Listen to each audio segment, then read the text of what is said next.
Alright, back out here. I forgot when exactly I buried this house, but digging it up now. This January. I think I buried it in like July or August or something. Probably August. I was supposed to get it out in I was supposed to get it out in October, but I decided to let it stay a little longer. Damn, what that is? The white shit. That fur or something?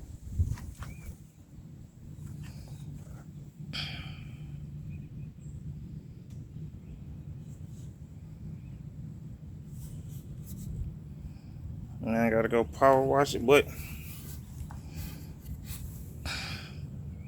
it cleaned it up for me a lot though, as far as fur and all that go. See them cutters on there?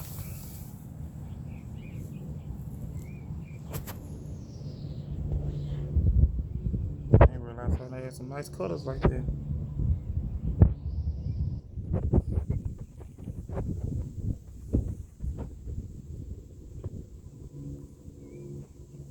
Teeth in the, look at that, teeth just fell out.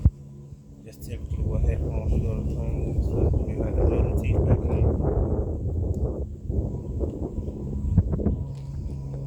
And put this phone down and really intricately get it up.